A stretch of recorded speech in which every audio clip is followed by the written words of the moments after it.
नमस्कार दोस्तों, स्वागत है आपका स्टडी फॉर सिविल सर्विसेज में। फ्री वीडियो के लिए चैनल को तुरंत सब्सक्राइब कर लीजिए और नोटिफिकेशन को जरूर ऑन कर लेना। हमारा फ्री वाला टेलीग्राम ये वाला ग्रुप जरूर से जरूर ज्वाइन कर लीजिएगा। दोस्तों, एंशिएंट इंडियन हिस्ट्री के टॉप 500 क्वेश्चन की जो सीरीज हमने स्टार्ट की थी उसमें हम लगातार आगे बढ़ रहे हैं और आज क्वेश्चन नंबर 401 से हम आगे के जो एमसीक्यूज हैं उन्हें देखने वाले हैं। यह पूरी सीरीज जो आप देख रहे हैं इसका पीडीएफ इंग्लिश मीडियम का होता है और इसे बाइलिंगुअली एक्सप्लेन किया जाता है। अगर आप हिंदी माध्यम के इच्छुक हैं तो वह सीरीज पहले ही बन चुकी है, उसका पापा वीडियो भी लॉन्च हो चुका है। चैनल पर सब कुछ उपलब्ध है, आप वहां जाकर देख सकते हैं। अगर आप बाइलिंगुअल के इच्छुक हैं तो यहाँ बने रहिए।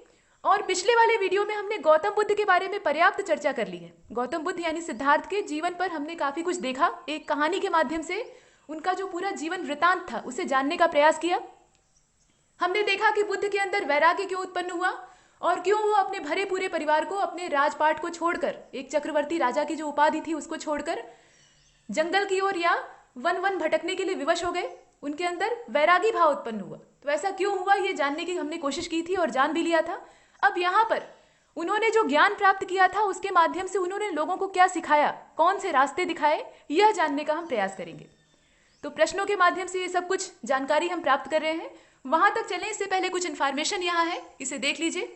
अगर आप हमारे पेड कोर्सेज ज्वाइन करना चाहते हैं जो कि काफ़ी अच्छे हैं और इनका प्रदर्शन बहुत अच्छा रहा है जितनी भी परीक्षाएं होती हैं, तो ये 2 नंबर आपको दिख रहे हैं, मोबाइल नंबर है, इस पर आप संपर्क कर सकते हैं। फ़ोन कीजिएगा तो जितनी भी सूचनाएं आपको चाहिए वो सब कुछ मिल जाएंगी। सारा प्रोसेस, कैसे आपको पेमेंट करना है, सब कुछ यहाँ बताया जाएगा। और यहाँ अलग अलग प्रकार के प्रोग्राम चलते हैं। अलग अलग सिविल सेवा परीक्षाओं के लिए इनका संचालन होता है। इसके अलावा UPSSC द्वारा कंडक्ट होने वाले जितने भी एग्जाम्स होते हैं उसके लिए भी ये चलाए जाते हैं और EPFO के लिए भी इसे लॉन्च किया गया है। तो ये सारे जो पेड कोर्सेज हैं ये टेलीग्राम एक एप्लीकेशन होता है उसके माध्यम से चलाए जाते हैं। आप इसे गूगल के प्ले स्टोर से डाउनलोड कर सकते हैं और टेलीग्राम पर ही ये एक फ्री वाला जो ग्रुप है इसको जरूर ज्वाइन कर लीजिए। स्टडी फॉर सिविल सर्विसेज के नाम से ये ग्रुप चलता है। इसके अलावा only UPPSC by study for civil services इस नाम से भी चलता है। आप इन्हें ज्वाइन कर लीजिए। और ज्वाइन करना इसलिए आवश्यक है क्योंकि यहाँ महत्वपूर्ण सूचनाएं आपसे शेयर की जाती हैं। जितने भी वीडियो के नोटिफिकेशन होते हैं या आयोग से संबंधित कुछ भी सूचना होती है तो उससे आप अछूते नहीं रहेंगे। लगातार आपको नोटिफिकेशन मिलते रहते हैं और आप नई इन्फॉर्मेशन से अपडेटेड रहते हैं। ये कुछ बातें हैं। और इसके अलावा यूट्यूब पर आप जितने भी वीडियोस हमारे देखते हैं वो कम्प्लीटली फ्री ऑफ कॉस्ट होते हैं, उसका कोई चार्ज आपसे नहीं लिया जाता।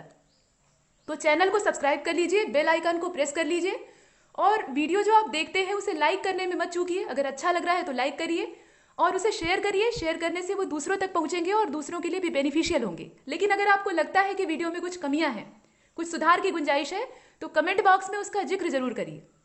ये कुछ बातें हैं। और ट्विटर पे आजकल हमारा चैनल काफ़ी सक्रिय है तो हमारी सक्रियता में योगदान दीजिए। अब चलते हैं आगे और देर नहीं करते। देखिए ये चैनल का लोगो है और ये ब्लू कलर की जो लाइन आपको दिख रही है ये असल में वेबसाइट है, उसका लिंक है, आप इस पर विजिट कर सकते हैं। क्वेश्चन नंबर 401 आपके सामने है और इसमें पूछा गया है कि which of the following is not related to octagonal path.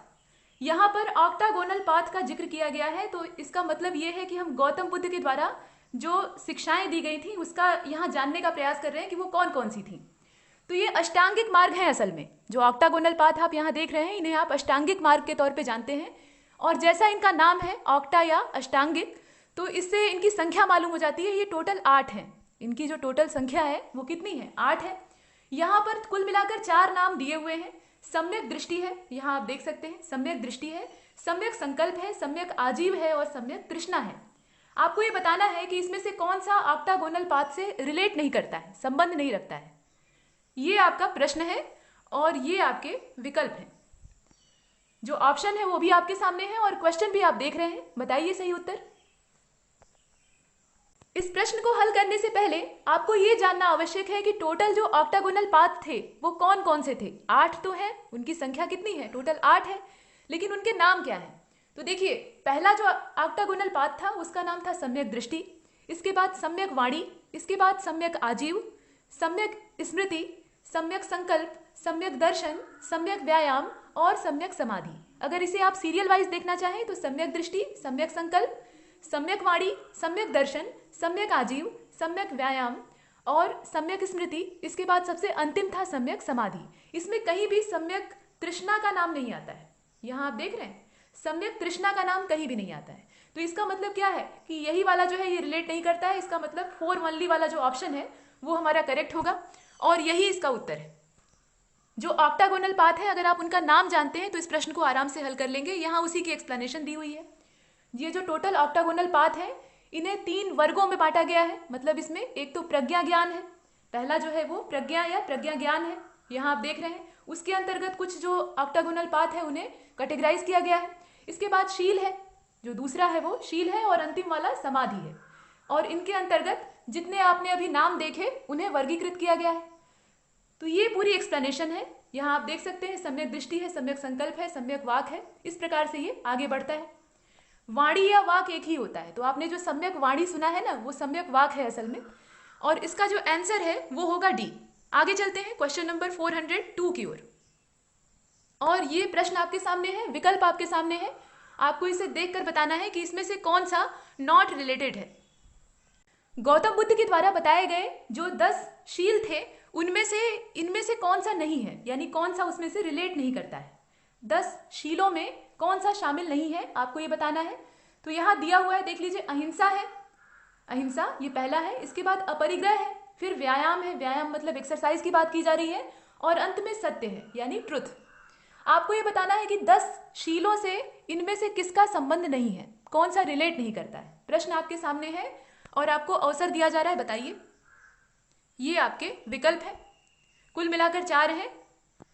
तो इसका जो सही उत्तर है वो हो जाएगा बी वाला, यानी तीसरा जो है इसमें सिर्फ जो थर्ड वाला है यानी व्यायाम, उसका संबंध शील से नहीं है।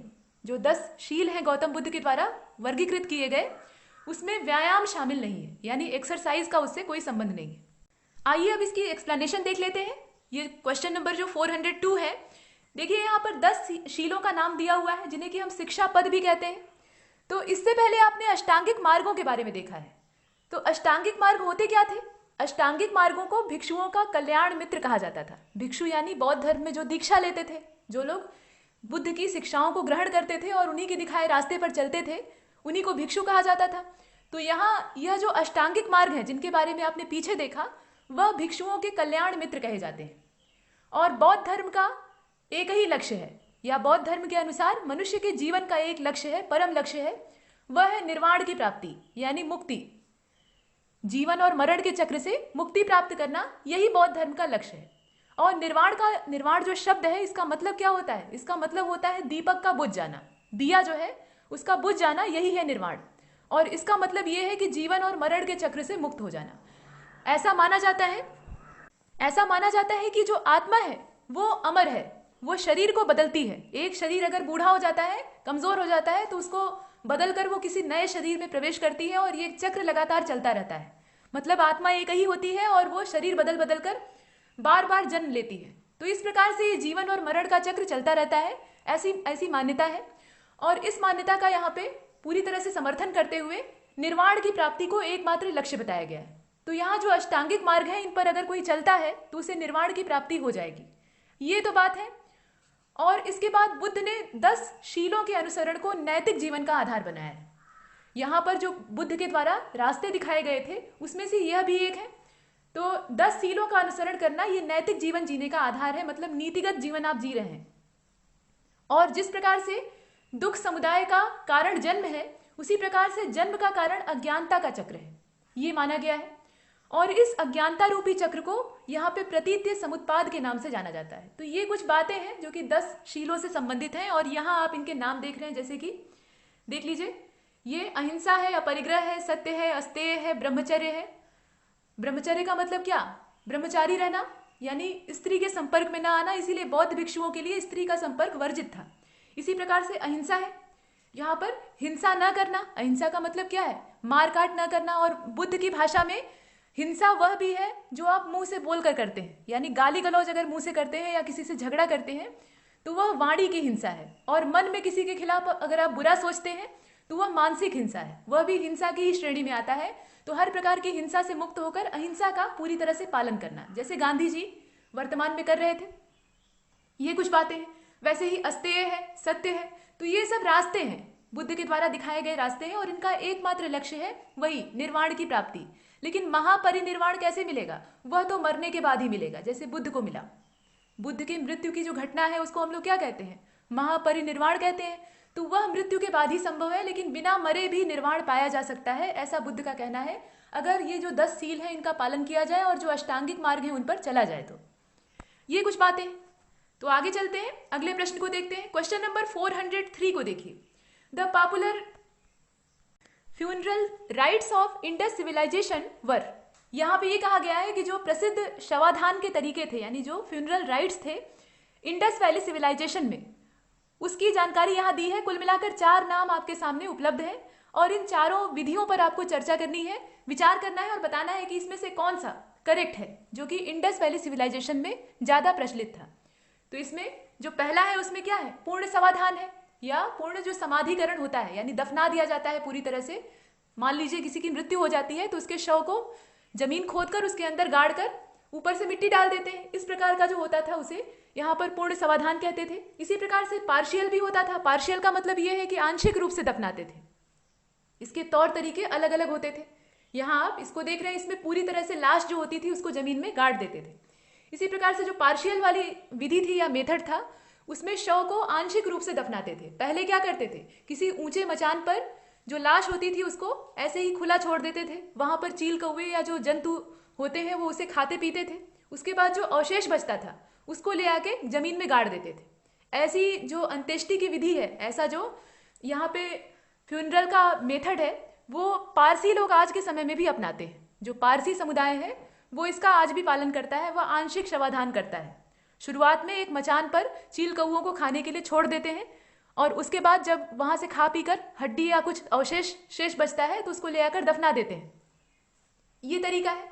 इसके बाद जो अगली विधि थी वो थी दाह संस्कार की, यानी पूरी तरह से जला देते थे शव को, जैसा कि आजकल हिंदू धर्म में प्रचलित है। ये कुछ विधियां हैं। अब यहां पर आपको बताना है कि इसमें से करेक्ट कौन सा है। तो विकल्प आप देख रहे हैं, ये आपके विकल्प है। ऑल वाला ऑप्शन भी है, यानी सभी सही हो सकता है। और इसका जो आंसर है वो हो जाएगा बी, यानी केवल पहला, दूसरा और तीसरा, ये चौथा नहीं। चौथा वाला जो है, मतलब चौथी जो विधि है वो यहाँ पर प्रचलित नहीं थी। यहाँ हम बात कर रहे हैं इंडस वैली सिविलाइजेशन की, तो उसी के संदर्भ में देखेंगे। यहाँ पर मुख्य रूप से शवों के अंत्येष्टि संस्कार की, यानी जो फ्यूनरल का मेथड है, उसकी 3 ही विधियां प्रचलित थी। 3 कौन कौन सी? एक तो पूर्ण रूप से दफना देना, और कुछ को आंशिक रूप से दफना देना, या फिर जला देना। इस प्रकार से होता था। तो ये चौथी वाली विधि यहां पर नहीं होगी, जो क्रेन सर्किल को आप देख रहे हैं। आइए एक्सप्लेनेशन देख लेते हैं। वही चीज है इसमें यही बताया गया है कि जो फ्यूनरल के रिचुअल्स थे उसके बारे में इंडस वैली सिविलाइजेशन में किस प्रकार की मान्यताएं थी। इसमें जो पहली विधि है उसमें क्या करते थे, पूरी तरह से दफना देते थे, लेकिन दफनाने के भी तरीके अलग अलग होते थे। दफनाते समय जो डेड बॉडी होती थी, यानी जो मृत शरीर होता था, उसकी अलग अलग मुद्राएं बनाकर और दिशा के हिसाब से उसे दफनाया जाता था। ऐसे नहीं कि किसी भी डायरेक्शन में ले आकर खोद कर गाड़ दिया, इस प्रकार से नहीं होता था। तो यहां देख लीजिए उसका जो पॉस्चर होता था वो कैसा होता था। The body was usually folded in north south. यहां देखिए जो दिशा है वो क्या है, नॉर्थ साउथ है, यानी उत्तर दक्षिण। And the hands were folded back upward. यहाँ पे जो हैंड्स होते थे उन्हें फोल्ड कर दिया जाता था, अर्थात मोड़ दिया जाता था, back upwards. And the knees, जो घुटने होते थे उन्हें भी मोड़ा जाता था, और उसके बाद जो फीट होते थे उन्हें ट्विस्ट कर दिया जाता था। मतलब शव को एक विशेष प्रकार की मुद्रा में दफनाया जाता था। ये इसमें बड़ी बात है, सीधा सीधा लिटाकर ऐसे दफना नहीं देते थे। ये विधियां हैं। और इसके बाद जो पार्शियल वाला होता था उसमें क्या करते थे, उसमें पहले जीव जंतुओं के खाने के लिए छोड़ देते थे और उसके बाद जो बचता था वो ले आकर गाड़ देते थे। और जलाने वाली विधि आप जानते ही हैं। इस प्रकार की जो शवाधान की विधियां पाई गई हैं, मतलब इसमें जलाने वाला प्रोसेस पाया गया है, उसका प्रमाण हमें मोहनजोदड़ो और सुरकोटदा से प्राप्त होता है। यहाँ आप देख लीजिए जो जलाने का प्रमाण है, ये क्रीमेंटेशन का जो प्रमाण है, ये हमें कहाँ से प्राप्त होता है, ये मोहनजोदड़ो और सुरकोटदा से प्राप्त होता है। इस प्रकार की विधियां हैं। तो ये कुल मिलाकर जो इंडस वैली सिविलाइजेशन है उसमें प्रचलित मेथड था, और इसका जो आंसर है वो होगा बी, यानी 1, 2 एंड 3 ओनली। ये चौथा वाला नहीं था। आगे चलते हैं। 404 नंबर के क्वेश्चन को देखिए। Consider the following statement. यहां पर 4 स्टेटमेंट आपके सामने है और इसमें से करेक्ट कौन सा है ये आपको तलाशना है और तलाश कर बताना है कि सही उत्तर कौन सा होगा। इसमें करेक्ट आपको खोजना है, यानी सही उत्तर की तलाश करनी है। जो सही हो उसको खोजना है। ऑल का भी ऑप्शन है, यानी सभी सही हो सकता है। The famous traveller Marco Polo was resident of Morocco. यहां पर यह कहा गया है कि मार्को पोलो मोरक्को का मूल बाशिंदा था, मोरक्को का रहने वाला था, ऐसा दिया हुआ है। इसके बाद जो सेकेंड वाला है उसमें कहा गया है कि the oldest coins of India which belong to the 5th and 6th century BC, यानी जो ईसा पूर्व की 5वीं और 6वीं शताब्दी थी उस समय से ये संबंध रखते हैं, आर कॉल्ड पंचमार्क और आहत क्वाइन। यह जो ओल्डेस्ट क्वाइंस इंडिया में पाए गए हैं या भारत में इनकी प्राप्ति हुई है वह पंचमार्क या आहत सिक्के कहलाते हैं, और यह कब के हैं? तो यह ईसा पूर्व 5वीं और 6वीं शताब्दी के हैं। ये जानकारी दी हुई है। इसके बाद जो तीसरा वाला है, यहाँ आप पहला देख चुके हैं, दूसरा देख चुके हैं, दोनों में, एक में मार्को पोलो का जिक्र था और दूसरे में जो क्वाइंस हैं उनके बारे में चर्चा थी। अब इसके बाद जो तीसरा वाला है वह भी क्वाइंस के बारे में ही है। The coins bearing the figure of Shiva standing on the side of the bull were introduce by Chandragupta Vikramaditya. यहाँ जो सिक्का बताया गया है, जिस क्वाइन के बारे में कहा गया है, उसमें शिव की एक प्रतिमा थी जिसके बगल में नंदी का जो चित्र है वो बनाया गया है। मतलब इसमें सिक्कों पर शिव और नंदी के जो चित्र थे उन्हें उकेरा गया था, ऐसा दिया हुआ है। और यह इंट्रोड्यूस किए गए थे किसके द्वारा? चंद्रगुप्त विक्रमादित्य के द्वारा, उनके समय के थे, ऐसा दिया हुआ है। इसके बाद जो फोर्थ वाला है उसको देखिए, the real historical book of ancient India is considered as Rajatarangini. भारत की जो वास्तविक प्राचीन ऐतिहासिक जानकारी देने वाली किताब है वह राज तरंगिणी है। राज तरंगिणी के बारे में हमने पिछले वाले वीडियोस में काफी हद तक चर्चा की है। कश्मीर के राजवंशों का इतिहास यहाँ से भरपूर मात्रा में प्राप्त होता है, और इसे लिखने वाले ऑथर कौन थे? कल्हड़ थे, और यह काफी अच्छी और सटीक जानकारी देता है। यहाँ पर जो तथ्य हैं वो काफी हद तक प्रामाणिक है, उन्हें प्रूफ किया गया है, या जो एविडेंसेस हैं उन्हें ठोस रूप से उठाया गया है। तो कुल मिलाकर ये एक जानकारी है जिसमें कहा गया है कि जो रियल हिस्टोरिकल बुक थी एंशिएंट इंडिया की वह राज तरंगिणी थी, ऐसा कंसीडर किया गया है। अब आपको बताना है कि करेक्ट कौन सा है। चारों जो स्टेटमेंट है उन्हें आप देख रहे हैं, जो ऑप्शन है वो भी आपके सामने है, ऑल का भी ऑप्शन है, यानी सभी सही हो सकता है। तो सोच कर बताइए। और इसका जो सही आंसर है वो हो जाएगा सी वाला, अर्थात दूसरा और चौथा ये करेक्ट है। इसमें करेक्ट की तलाश करनी थी, सही खोजना था, तो दूसरा स्टेटमेंट सही है और चौथा सही है। दूसरे का मतलब ये है कि ये पंचमार्क सिक्कों वाला जो आहत क्वाइंस वाला है, इसमें तथ्य दिया हुआ है, ये सही है। और इसके बाद चौथा वाला सही है कि जो रियल हिस्टोरिकल बुक थी एंशिएंट इंडिया की उसे राज तरंगिणी के नाम से कंसीडर किया जाता है। लेकिन पहला और तीसरा ये दोनों गलत है। जो फर्स्ट स्टेटमेंट है उसमें मार्को पोलो का रेजिडेंस बताया गया है मोरक्को, ये गलत है, ये जानकारी सही नहीं है। वैसे ही जो तीसरा वाला है उसमें शिव और नंदी की जो प्रतिमा का उल्लेख सिक्कों पर किया गया है वो समय था चंद्रगुप्त विक्रमादित्य का, ये कथन असत्य है। तो आइए देखते हैं सही क्या है, एक्सप्लेनेशन एक बार देख लेते हैं। इसका आंसर हो जाएगा सी वाला, यानी दूसरा और चौथा करेक्ट है। देखिए, the famous traveller Marco Polo was a resident of Venice. Marco Polo Venice का बाशिंदा था, वेनिस का रहने वाला था, और ये ट्रेवल करते हुए घूमते घूमते अलग अलग देशों तक पहुंचा और उनका जो यात्रा विवरण था उसे प्राप्त किया। Who travel all over the world, यह पूरे दुनिया में घूमता रहा। Came to visit the Pandya country, और यह पांडे देश आया। पांडे कंट्री का मतलब यहाँ पर यह है कि ये भारत से अलग नहीं है, ये दक्षिण भारत का ही एक हिस्सा है। आप जानते हैं कि जो संगम काल था उसमें चोल, चेर और पांडे का जिक्र आता है, तो जो पांडे राज्य था उसमें यह प्रवेश करता है और उसके बारे में काफी कुछ जानकारी प्राप्त करता है। और ऐसा कब होता है? ऐसा होता है 13वीं शताब्दी में। जो 13वीं शताब्दी का समय होता है उस समय ये पांडे कंट्री में एंटर करता है। वैसे ही ऑल ओवर वर्ल्ड तक पूरा घूमता रहता है। इसके बाद ये जो जानकारी थी इसमें मार्को पोलो का जो रेजिडेंस है वो क्या है? वेनिस है। अगला जो इसमें स्टैंजा है उसको देख लीजिए। Coins inscribed with the figure of Shiva standing on the side of the bull were introduced by Kushan ruler. यह जो सिक्के मिले हैं जिस पर शिव की खड़ी प्रतिमा मिली है और उसके साथ एक बुल बना हुआ है जिसे कि हम नंदी कहते हैं, तो यह इंट्रोड्यूस हुआ है कुषाण रूलर्स के द्वारा, यानी जो कुषाण शासक थे उनके द्वारा इसे इंट्रोड्यूस किया गया है, उन्होंने ही इसे जारी किया था। और नाम क्या है? तो कुषाण रूलर का नाम है विम कटफिसस। विम कटफिसस नाम का ये जो कुषाण वंशीय शासक था इसने इस प्रकार के सिक्के बनवाए जिस पर कि शिव और नंदी की प्रतिमा बनी हुई थी। चंद्रगुप्त विक्रमादित्य इशूड व्याघ्र स्टाइल क्वाइंस। जो चंद्रगुप्त विक्रमादित्य का वहां नाम दे दिया है तो इनके बारे में भी जान लीजिए, इन्होंने क्या किया था। तो चंद्रगुप्त विक्रमादित्य ने इशू किए थे व्याघ्र स्टाइल के क्वाइंस, मतलब व्याघ्र शैली के जो सिक्के होते हैं उन्हें जारी करवाने का श्रेय चंद्रगुप्त विक्रमादित्य को दिया जाता है। लेकिन ये जो नंदी और शिव की बात कही गई है, तो इनका चित्रण हमें जो कुषाण वंशीय शासक हैं उनके काल में मिलता है। उन्हीं के समय की ये जो क्वाइंस हैं ये पाए जाते हैं। और उसमें किसका नाम आ रहा है, यहाँ जो रूलर था उसका नाम था विम कड़फिसस। आगे चलते हैं, इसका जो आंसर था वो सी होगा। एक्सप्लेनेशन आप देख चुके हैं। क्वेश्चन नंबर 405 को देखिए, कॉन्सिडर द फॉलोइंग स्टेटमेंट्स। यहाँ पर फिर से आपके सामने 4 स्टेटमेंट हैं टोटल, उस पर आपको विचार करना है और बताना है कि इन चारों में से करेक्ट कौन सा है। एक से ज्यादा भी सही हो सकता है, सभी सही हो सकता है। देख लीजिए विकल्प क्या है। 2 इधर हैं और 2 नीचे हैं। पहले स्टेटमेंट देख लेते हैं। फर्स्ट वाला जो स्टेटमेंट है उसमें कहा गया है कि the word Hindu was first use by Greek for India. जो ग्रीक लोग थे अर्थात जो यूनानी लोग थे, उनके द्वारा हिंदू शब्द का सबसे पहली बार यूज किया गया, इस्तेमाल किया गया भारत में। और इसके बाद जो सेकंड वाला स्टेटमेंट है, पहला वाला सफेद झूठ बोल रहा है। हिंदू या हिंदुस्तान इसका इस्तेमाल करने वाले ग्रीक नहीं थे। इसके बाद जो सेकंड वाला है उसमें देख लीजिए, according to mythological belief the oldest king of India was Manu. ऐसा माइथोलॉजिकल बिलीफ है, यानी जो प्राचीन मान्यताएं हैं उसके अनुसार ऐसा कहा जाता है कि सबसे प्राचीन राजा या सबसे शुरुआती जो सम्राट थे वो महाराज मनु थे, जो कि ब्रह्मा जी के मानस पुत्र थे, ऐसा माना जाता है। इसके बाद जो अगला है उसमें देख लीजिए, थर्ड वाला जो स्टेटमेंट है उसमें कहा गया है कि जिनजैंथ्रोपस, ये जो है एक मनुष्य की प्रजाति का स्पीशीज का नाम है। तो Zinjanthropus is a genus of Australopithecus. मतलब जिनजैंथ्रोपस जो था ये ऑस्ट्रेलोपिथेकस की ही एक उपजाति थी, मतलब इसी की कैटेगरी से, इसी की प्रजाति से संबंधित था, ऐसा कहा गया है। इसके बाद कहा गया है कि Homo erectus primitive man which could walk upright.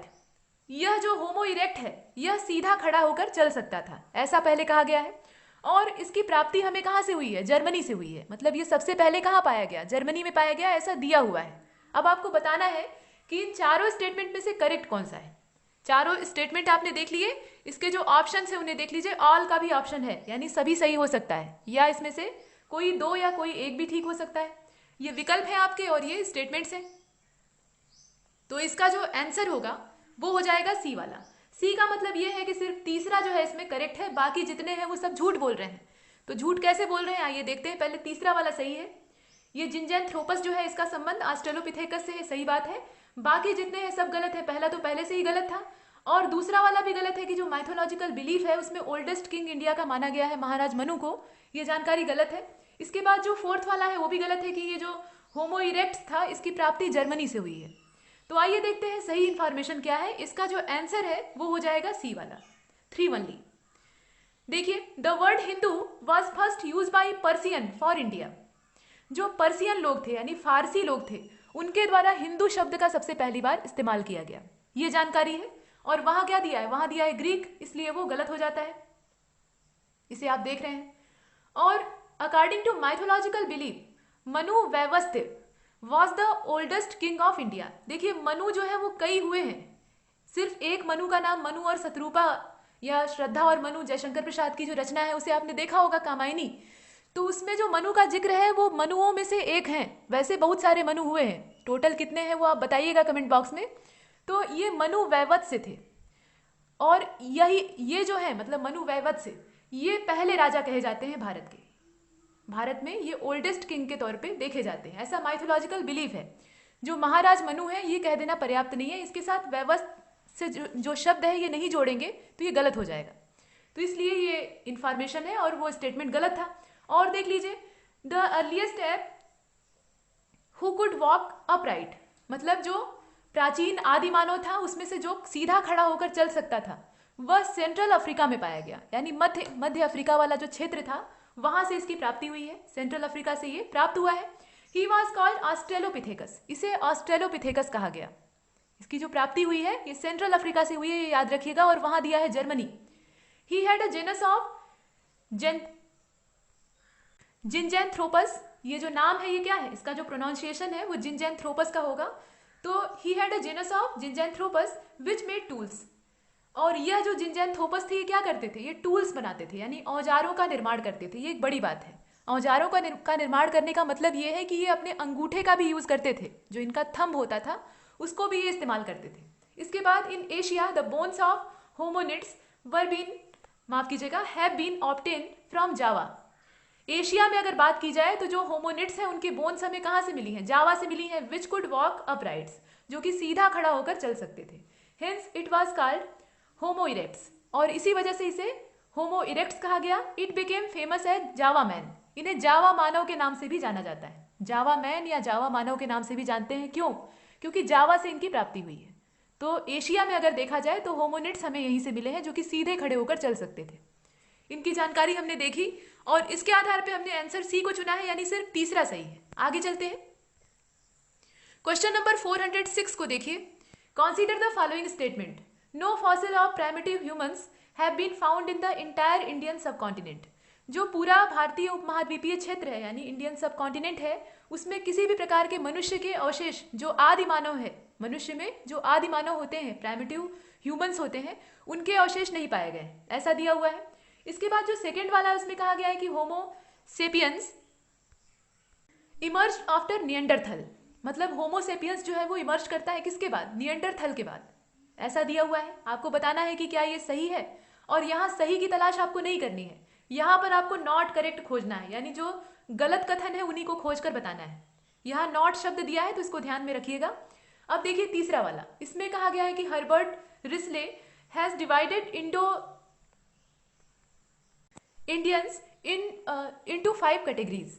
यहाँ पर ये जो हर्बर्ट रिस्ले है, इनके द्वारा 5 कैटेगरीज में इन्हें डिवाइड किया गया है, ऐसी जानकारी दी हुई है। इसके बाद जो फोर्थ वाला है उसमें कहा गया है कि अकॉर्डिंग टू वी.एस. गुहा, ये वी.एस. गुहा कौन है? ये एक पुरातत्वविद या इतिहासकार है।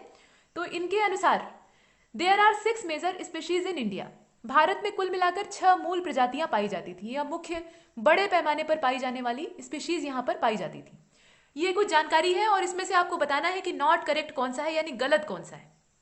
गलत आपको तलाशना है। ऑल का भी ऑप्शन है, और ऑल का ऑप्शन अगर आप चुनिएगा तो इसका मतलब ये होगा कि चारों स्टेटमेंट रॉन्ग है, यानी गलत है। तो सोच समझकर उत्तर दीजिए, और इसका जो आंसर है वो हो जाएगा बी। बी का मतलब ये है कि तीसरा इसमें नॉट करेक्ट है। तीसरा मतलब कौन सा? ये जो हर्बर्ट रिस्ले वाला है ना, ये इसमें रॉन्ग है, और हमें रॉन्ग ही खोजना था। ये वाला इसमें गलत है, बाकी सब सही है। तो आइए देखते हैं एक्सप्लेनेशन क्या कहती है। After Neanderthal modern human homo sapiens emerged about 40,000 years ago. ऐसा कहा गया है कि निएंडरथल मानव जो था, निएंडरथल जो मनुष्य था, उसके बाद ये जो आधुनिक मानव है, यानी बुद्धिमान मानव जिसे हम कहते हैं, जो कि हम खुद हैं, होमो सेपियंस, इसकी उत्पत्ति होती है, यानी इसका प्रादुर्भाव होता है। और ये कब होता है? आज से करीब 40,000 साल पहले, 40,000 ईयर्स एगो, यानी आज से लगभग 40,000 साल पहले ऐसा होता है। It had many subcaste. अब इसमें बहुत सारी सबकास्ट हैं, जैसे कि क्रोमैग्नॉन है, इसके अलावा ग्रिमेल्डी है, और फिर कैनकेल है, एक्सेट्रा। मतलब बहुत सारी इसमें सबकास्ट बटी हुई है। लेकिन इसमें मूल बात क्या है कि निएंडरथल के बाद होमो सेपियंस का डेवलपमेंट होता है, और ये कब होता है? आज से 40,000 साल पहले। ये थोड़ा बहुत पीछे की बात नहीं है, 40,000 साल पीछे की बात की जा रही है। ये कुछ जानकारी है। और Herbert Risley has divided Indians into 7 categories. Herbert Risley नाम के यहाँ इतिहासकार हैं या पुरातत्वविद हैं, उन्होंने भारतीय जो मनुष्य हैं उन्हें 7 कैटेगरीज में बांट दिया है। कौन कौन सा? तो मंगोल है, यहाँ आप देख लीजिए, पहले मंगोल है, इसके बाद इंडियन आर्य है, द्रविड़ है, मंगोल द्रविड़ है, आर्य द्रविड़ है। यहाँ पर प्रजातियों का आपस में संकर हो रहा है, यानी क्रॉस हो रहा है। मतलब कुछ प्रजातियों के लोग कुछ अन्य प्रजातियों के साथ जाकर वैवाहिक संबंध स्थापित करते थे, और उनकी जो वंशावली क्रिएट होती थी, आगे की जो उनकी जनरेशन बनती थी, उसमें दोनों ही प्रजातियों के लक्षण, यानी दोनों ही जो स्पीशीज होती थी उनके लक्षण पाए जाते थे। तो इस प्रकार से एक नई प्रजाति का डेवलपमेंट होता था। तो इस प्रकार से बने हैं आर्य द्रविड़, यानी जो आर्य होते थे और जो द्रविड़ होते थे उनके बीच में यहाँ संपर्क हुआ। वैसे ही यहाँ मंगोल द्रविड़ है, यानी द्रविड़ों और मंगोल के बीच में संपर्क हुआ। इसी प्रकार से सक द्रविड़ है, और तुर्किश जो ईरानियन है वो भी इसमें शामिल है। तो ये कुल मिलाकर 7 कैटेगरी है, जिसे कि डिवाइड करने वाले व्यक्ति का नाम क्या है? हर्बर्ट रिस्ले है। इसमें दो नाम एक साथ क्यों दिए हुए हैं? 2 प्रजातियों का नाम एक साथ मैच करके दिया हुआ है, तो इसका मतलब यह है कि दोनों में आपस में क्रॉस होता है। आगे चलते हैं। According to V S. Guha, V S. Guha के अनुसार क्या है? There are 6 major species in India. Bharat में 6 मेजर स्पीशीज है। कौन कौन सी? निग्रिटो है, प्रोटो ऑस्ट्रेलॉइड है, मंगोल है, मेडिटेरियन है, वेस्टर्न जो स्पीशीज थी वो है, इसके अलावा नॉर्डिक है, नॉर्डिक लोग भी इसमें शामिल हैं। तो कुल मिलाकर 6 मेजर स्पीशीज भारत में पाई जाती हैं, ऐसा मानना था वी.एस. गुहा का। लेकिन सही बात यह है कि अगर मुख्य रूप से हम सबको मिलाकर ओवरऑल एक इन्वेस्टिगेशन करते हैं तो ये मालूम होता है कि मुख्य रूप से 4 प्रजातियों के लोग पाए जाते थे। ये जो समय था, मतलब इंडस वैली सिविलाइजेशन का जो टाइम पीरियड था, उसके आसपास की अगर हम बात करें तो 4 प्रजातियों के लोग मिलते थे। एक तो मेडिटेरियन क्वालिटी के थे जो कि सर्वाधिक जनसंख्या में पाए जाते थे, इनकी पॉपुलेशन मैक्सिमम होती थी। इसके बाद मंगोलायड थे, प्रोटो ऑस्ट्रेलाइड थे और अल्पाइन थे। यही 4 मुख्य प्रजातियां पाई जाती थी और इसमें भी वर्ग बटा हुआ था, जैसे कि योद्धा का अलग होता था, जो वॉरियर्स होते थे वो अलग होते थे, स्कॉलर्स का अलग वर्ग होता था, जो मर्चेंट्स होते थे वो अलग होते थे, और जो श्रमिक होते थे यानी जो स्लेव की तरह काम करते थे, मजदूर होते थे, लेबर्स, वो अलग होते थे। तो ये 4 वर्गों में बटा हुआ था। कुल मिलाकर यहाँ प्रजातियों की चर्चा थी, तो इसमें जो बी वाला आंसर है वो करेक्ट होगा। इसका मतलब ये है कि तीसरा स्टेटमेंट इसमें गलत है, बाकी जो है वो सही है। आगे चलते हैं। 407 नंबर के क्वेश्चन को देखिए। Consider the following statement. यहाँ पर फिर से आपके सामने 4 स्टेटमेंट है, उन्हें देखकर आपको यह बताना है कि करेक्ट कौन सा है, जो सही हो उसकी तलाश करनी है। The sites of Beas river valley, यहाँ पर जो व्यास नदी की घाटी है उसके बारे में कहा जा रहा है। उसके आसपास के जो पुरातात्विक स्थल थे यानी जो साइट्स थी आर्कियोलॉजिकल, उसकी डिस्कवरी करने वाले व्यक्ति थे डी टेरा। ऐसा कहा गया है कि जो व्यास नदी की घाटी है उसके आसपास आर्कियोलॉजिकल साइट्स की खोज करने वाले जो व्यक्ति थे उनका नाम डी टेरा था। इसके बाद जो दूसरा वाला स्टेटमेंट है उसमें कहा गया है कि palaeolithic bone built mother goddess idol is obtain from Narsinghpur. यहाँ पर जो ये मदर गॉडेस का आइडल मिला है, ये कहाँ से मिला है? नरसिंहपुर से मिला है, ऐसा कहा जा रहा है। और ये नर्मदा नदी के आसपास का क्षेत्र है, मतलब नर्मदा नदी के घाटी वाले एरिया में आता है। इसके बाद जो अगला है उसमें कहा गया है कि हिप्पोपोटामस एंड एलिफेंट्स, थर्ड वाला स्टेटमेंट देखिए, hippopotamus and elephants reached India from North America during the palaeolithic period. जो पैलियोलिथिक काल था या पैलियोलिथिक पीरियड था, उस समय नॉर्थ अमेरिका से जो हिप्पोपोटामस यानी जो गैंडे होते हैं वो, और इसके अलावा हाथी, ये भारत में आते हैं, मतलब इनका आगमन भारत में होता है। अच्छा, यहाँ एक लॉजिक लगाइए दोस्तों, नॉर्थ अमेरिका वाला क्षेत्र जो है उससे भारत में आने के लिए आपको समुद्र क्रॉस करना पड़ेगा, या तो आप हवाई रास्ते से आइए, ओशियन आपको पार करना ही होगा। तो पहले के समय में ये जंतु एकाएक से भारत में कैसे पहुंच गए? बीच में इतना बड़ा महासागर, अटलांटिक महासागर, और उसके बाद हिंद महासागर, और छोटा छोटा जल वाला क्षेत्र ढेर सारा है, तो ये कैसे पहुंचे होंगे? जरा सोच कर बताइएगा। तो पहले के समय में ये जुड़े हुए थे आपस में। ये कॉन्सेप्ट हमने जियोग्राफी में देखा है, पैंजिया और पैंथालासा वाला। तो ये संभव है कि उस समय ये टुकड़े आपस में जुड़े हुए रहे हों, और इस वजह से इनका आगमन यहाँ तक हो पाया। मतलब स्थल मार्ग को ये तलाशते हुए वहां से ये पहुंचे, क्योंकि ये जलीय जीव तो है नहीं, पानी वाले प्राणी नहीं है कि ये पानी में रहते हुए तैरते हुए भारत तक पहुंच जाएंगे। तो पहुंचने का तरीका एक ही है, जमीन। तो जमीनें आपस में जुड़ी हुई रही होंगी, बाद में उनका डिवीजन हो गया, ये जानकारी यहाँ से प्राप्त होती है। तो यहाँ एक तथ्य में बहुत सारे रहस्य छिपे हुए हैं।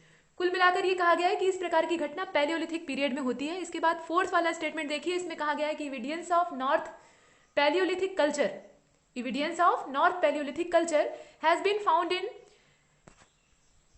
संघाओ केव्स इन अफगानिस्तान। ये जो संघाओ की गुफाएं थी, यहाँ ये संघाओ की गुफाएं कहाँ पे हैं? ये अफगानिस्तान में है। तो यहाँ से हमें एविडेंसेस प्राप्त होते हैं, और ये साक्ष्य किस प्रकार के हैं? ये नॉर्थ पैलियोलिथिक कल्चर को आइडेंटिफाई करते हैं, उसका पूरा जो चित्रण है वो हमारे सामने प्रस्तुत करते हैं। अब आपको बताना है कि इन सारे स्टेटमेंट में से करेक्ट कौन सा है। इसमें नॉन ऑफ दीज का ऑप्शन है, यानी ऑल का विकल्प जहां होता था वहां पर इनमें से कोई नहीं का विकल्प दिया है। तो अगर आप उसको चुनिएगा तो इसका मतलब यह है कि ये चारों स्टेटमेंट गलत हो जाते हैं। तो सभी गलत है या इसमें से कुछ ही सही है? सब सही नहीं है, ये तो मालूम हो गया। तो इसका जो आंसर है वो हो जाएगा डी। इसमें से जितने हैं सब गलत है, नॉन ऑफ दीज। जितने आप देख रहे हैं सब में कुछ न कुछ खराबियां हैं। तो आइए देखते हैं कमियां कहां पर है। इसका जो आंसर है वो डी होगा।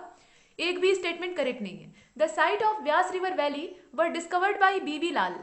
जो डिस्कवरी करने वाले आर्कियोलॉजिस्ट थे उनका नाम बीबी लाल था, और ये डिस्कवरी कब होती है? 1956 एडी में होती है। ये बड़ी बात है। व्यास नदी के घाटी के आसपास जो आर्कियोलॉजिकल साइट्स थी उनकी डिस्कवरी करने वाले व्यक्ति कौन है? बीबी लाल है। उसके बाद अगला देख लीजिए, जो नेक्स्ट इसमें लाइन दी हुई है, the palaeolithic bone built mother goddess is derive from Lohanda. यहाँ आप देख रहे हैं लोहंदा या लोहादा इसे कहा जाता था। तो ये लोहंदा वाला जो क्षेत्र था, यहाँ से मदर गॉडेस की प्रतिमा हमें प्राप्त हुई है, जो कि पैलियोलिथिक है और बोन बिल्ट है, यानी हड्डी से बनी हुई है। और ये कहाँ से मिली है? बेलन रिवर की घाटी से। जो बेलन रिवर की वैली है वहां से इसकी प्राप्ति हुई है। और वहां क्या दिया है कि ये जो नरसिंहपुर है उसके आसपास से प्राप्त हुई है। इसके बाद hippopotamus and elephants reached India from Central Africa. यह जो हिप्पोपोटामस और एलिफेंट्स हैं, यह भारत में कहाँ से पहुँचते हैं? सेंट्रल अफ्रीका से पहुँचते हैं। तब भी वही बात है, सेंट्रल अफ्रीका वाला क्षेत्र वर्तमान में भारत से अलग है। वर्तमान में बीच में जो जलीय एरिया है यानी समुद्र वाला पोर्शन है वो आ जाता है। तो ये पहुंचे कैसे होंगे, ये प्रश्न है। तो ये आपस में पहले जुड़ा रहा होगा, इसलिए पहुंच गए। तो इनकी पहुंचने की जो लोकेशन है वो कौन सी है? सेंट्रल अफ्रीका से लेकर इंडिया की ओर है, यहाँ आप देख सकते हैं। और ऐसा कब होता है? During the palaeolithic period. यह सब पैलियोलिथिक पीरियड में होता है।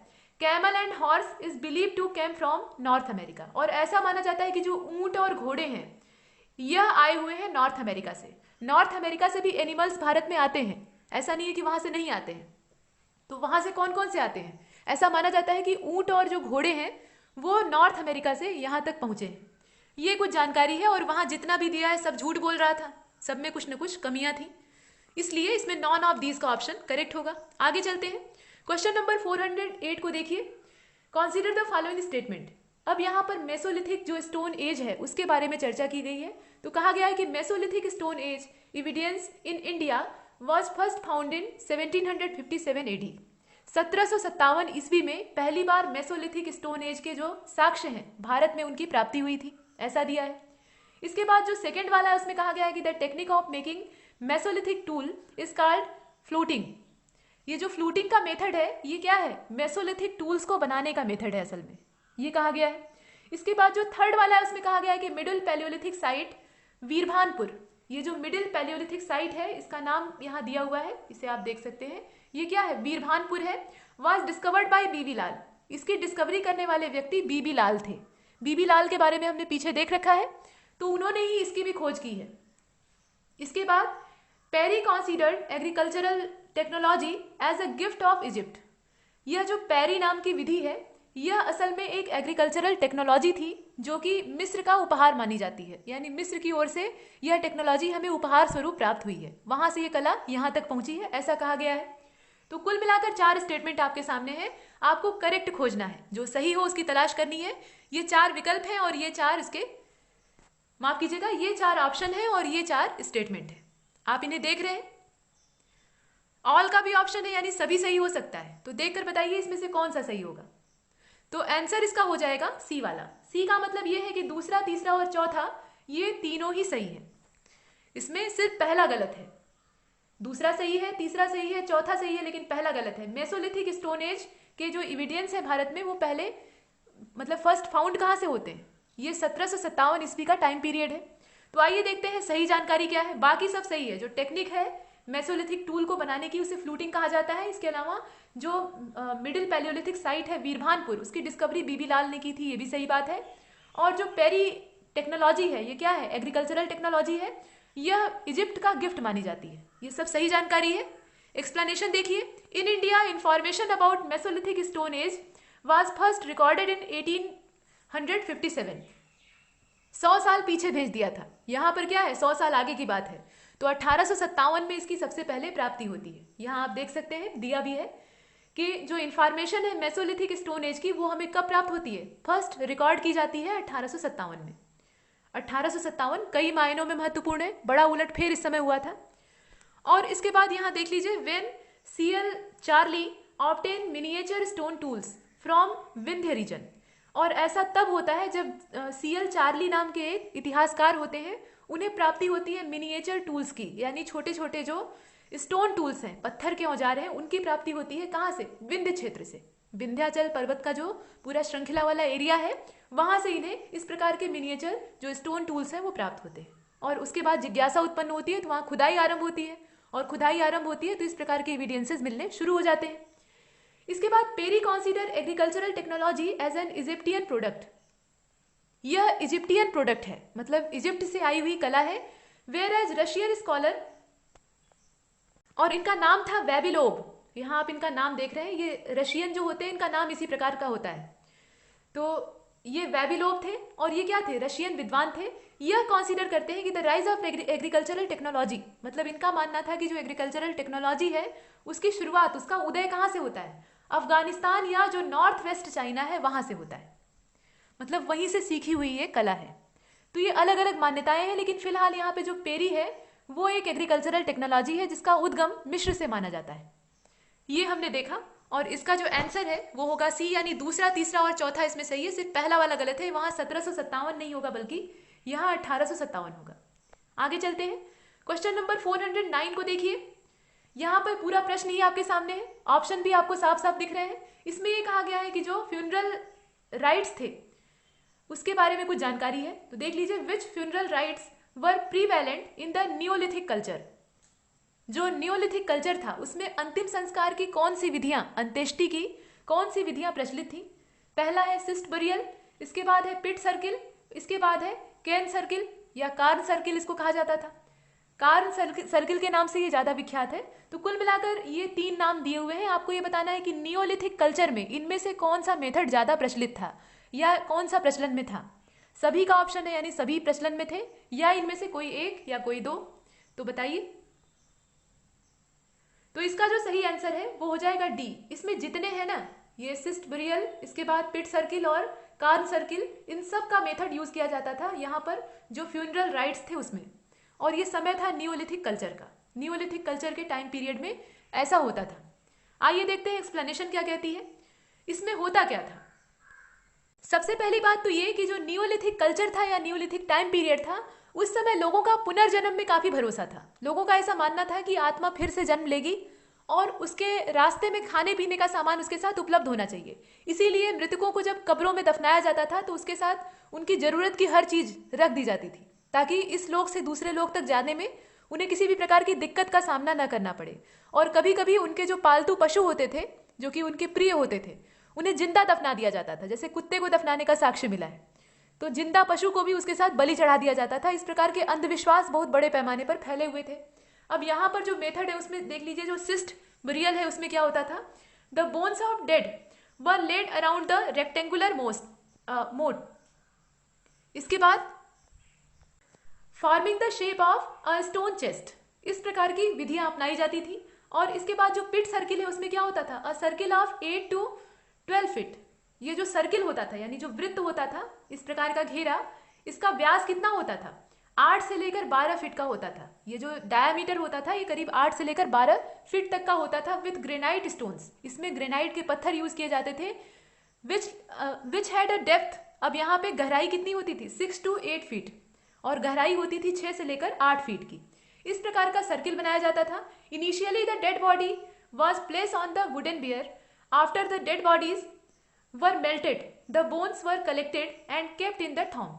यहाँ पे जो टॉम्ब होता था, यानी जो मकबरे होते थे, उसमें जो मृत शरीर होता था उसकी हड्डियों को इकट्ठा किया जाता था, एकत्र करके रखा जाता था, जैसे कि बौद्ध स्तूप होते हैं उसी प्रकार से। और इसमें पहले समाधि दी जाती थी। समाधि देने का तरीका ये था कि एक सर्किल बनाया जाता था, यानी गोल घेरा बनाया जाता था, जिसका डायामीटर करीब 8 से लेकर 12 फीट का होता था और इसकी गहराई 6 से लेकर 8 फीट के आसपास होती थी। इतना बड़ा एक कुआं जैसा जो संरचना है, एक वेल खोदा जाता था और उसके अंदर शव को डालकर बंद कर देते थे। बाद में वो गल कर मेल्ट होकर जब उसमें सिर्फ बोन्स शेष बचती थी तो उन बोन्स को निकालकर किसी टॉम्ब में इकट्ठा करके रखते थे। ये मेथड था। इसके बाद जो कार्न सर्किल है इसको देख लीजिए। इन the tomb built of stones, जो मकबरे होते थे यानी जो समाधियां होती थी वह स्टोन के बने हुए होते थे, मतलब पत्थर के बने हुए होते थे। There was a tradition of keeping bones, vessels and ashes. यहाँ पे जो हड्डियां और राख होती थी उसको एक बर्तन में इकट्ठा करने का रिवाज था। और इस प्रकार का जो शवाधान का तरीका था वो हमें चेन्नई के आसपास के जो एविडेंसेस हैं, मतलब जो आर्कियोलॉजिकल साइट्स मिली हैं, खुदाई से प्राप्त जो एविडेंस प्राप्त हुए हैं, उनमें देखने के लिए मिलता है। तो ये दक्षिण भारत में प्रचलित था और ये कार्य सर्किल कहलाता है। और ये सभी जो मेथड थे ये सब अंतिम संस्कार के तरीके थे, मतलब शव को अलग अलग प्रकार से ठिकाने लगाते थे, दफनाने का काम करते थे, जलाते तो यहाँ नहीं थे। और ये जो परंपरा थी ये किसमें प्रचलित थी, ये नियोलिथिक कल्चर की बात की जा रही है, यानी नवपाषाणिक जो संस्कृति थी उसकी बात की जा रही है। और इसमें अंधविश्वास बड़े पैमाने पर फैला हुआ था। ये एक महत्वपूर्ण चीज है। लोगों के साथ उनकी जरूरत के सामानों को दफना दिया जाता था। 410 नंबर के क्वेश्चन को देखिए। इसमें 4 स्टेटमेंट आपके सामने हैं और चारों को पहले आप देख लीजिए, इसमें से करेक्ट खोजना है। तो the earliest evidence of animal husbandry economy in India is obtain from Chirand. जो चिरांद क्षेत्र है, चिरांद नाम की जो आर्कियोलॉजिकल साइट है, वहां से पहला एविडेंस या सबसे प्रारंभिक जो साक्ष्य है वो हमें एनिमल हस्बेंड्री का प्राप्त होता है, यानी पशुपालन का जो सबसे प्राचीनतम साक्ष्य है भारत में वो हमें चिरांद से प्राप्त होता है। इसके बाद जो सेकंड वाला है उसमें कहा गया है कि Alamgirpur site was representative centre of Harappan civilisation since neolithic period. यह जो आलमगीरपुर का स्थान है यानी आर्कियोलॉजिकल साइट है, यह रिप्रेजेंटेटिव है किसका? Centre of Harappan civilisation since neolithic period. अब इसके बाद जो थर्ड वाला है उसमें कहा गया है कि elephant and moon shape are inscribe on the copper coins obtain from Balathal. ये जो बालाथल से प्राप्त हुए कॉइन्स हैं, और ये कैसे कॉइन्स हैं? कॉपर से बने हुए कॉइन्स हैं। इनकी जो बनावट है उसमें जो मेटल यूज किया गया है वो असल में कॉपर है। इस पर एलिफेंट और मून का शेप बना हुआ है, यानी चंद्रमा के चित्र को उकेरा गया है और हाथी की प्रतिमा उकेरी गई है। इस प्रकार का यहाँ पे चित्र प्राप्त होता है सिक्कों पर। इसके बाद जो अगला है उसमें कहा गया है कि Ganeshwar site is situated on the bank of river काटली। यह जो नदी है इसका नाम क्या है? काटली है। तो ये किसी को काटती नहीं है, ये इसका नाम है। ये कहा गया है कि यहाँ पे जो ये साइट है, आर्कियोलॉजिकल साइट है, यह इस नदी के तट पर स्थित है। अब आपको बताना है कि ये जो 4 स्टेटमेंट अभी अभी आपने देखे या सुने, इनमें से कौन सा सही है? चारों अलग अलग जानकारियां हमें देते हैं। पहला वाला चिरांद के बारे में है, वो जानकारी सही है अथवा नहीं आपको बताना है। इसके बाद आलमगीरपुर के बारे में कुछ इन्फॉर्मेशन दी है। इसके बाद ये कुछ सिक्कों के बारे में इन्फॉर्मेशन दी है जो कि बालाथल से प्राप्त हुए हैं और कॉपर के बने हैं।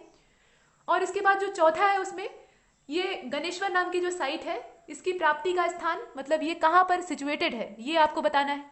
विकल्प देख लीजिए, विकल्प में ऑल का भी ऑप्शन है, यानी सभी सही हो सकता है। इसमें से जितने हैं सब ठीक हो सकते हैं, या कोई एक ठीक हो सकता है, या एक से ज्यादा ठीक हो सकते हैं। तो इसका जो सही आंसर है वो हो जाएगा सी वाला। सी का मतलब ये है कि तीसरा और चौथा इसमें करेक्ट है। तीसरा सही है और चौथा सही है। तीसरा कौन सा? ये वाला सही है और ये वाला सही है, लेकिन ये दोनों गलत हैं, दोनों झूठ बोल रहे हैं। झूठ कैसे बोल रहे हैं तो आइए देखते हैं, इनका झूठ पकड़ते हैं। The oldest evidence of animal husbandry economy in India has been obtain from Bagor. ये जो बागोर या वागोर नाम का क्षेत्र है, यहाँ पर वी नहीं बल्कि बी होना चाहिए, बागोर लिखा जाता है, बी से इसकी स्पेलिंग स्टार्ट होती है फिलहाल। तो फ्रॉम बागौर इन राजस्थान, ये जो बागौर नाम का क्षेत्र है राजस्थान में ये पड़ता है। यहाँ से हमें ओल्डेस्ट एविडेंस प्राप्त हुए हैं एनिमल हस्बेंड्री के, यानी पशुपालन के। और इसके बाद जो आदमगढ़ है, आदमगढ़ कहाँ पे है? मध्य प्रदेश में है। यहाँ से भी हमें एनिमल हस्बेंड्री के जो ओल्डेस्ट एविडेंसेस हैं वो प्राप्त हुए हैं, एकदम जो अर्लीस्ट है उनकी प्राप्ति हुई है। तो यहाँ 2 स्थान है, एक तो बागौर है और दूसरा आदमगढ़ है। यहाँ आप आजमगढ़ मत समझिएगा जो कि यूपी में एक जिला है, ये मध्य प्रदेश की लोकेशन है, इसका नाम आदमगढ़ है। आगे चलते हैं, देखिए बालाथल साइट के बारे में दिया हुआ है। तो Balathal site was representative centre of Harappan civilisation since neolithic period, ये सही बात है। इसके बाद जो इसमें लास्ट वाली लाइन आप देख रहे हैं, इसमें कहा गया है कि Ganeshwar site is located on the bank of river Katli या काटली नियर नीम का थाना इन सीकर डिस्ट्रिक्ट या सीकर डिस्ट्रिक्ट। इसे सीकर का जिला या सीकर जिला कहा जाता है। तो सीकर जिले से ये नदी वाला जो स्थान है इसकी प्राप्ति हुई है। ये कौन सी साइट है? ये गणेश्वर साइट है। और रिवर यहाँ पे कौन सी है? तो काटली या कातली नदी है। सीकर डिस्ट्रिक्ट है, डिस्ट्रिक्ट का नाम यहाँ जरूर याद रखिएगा, कभी कभी सीकर के नाम से भी पूछ लेता है।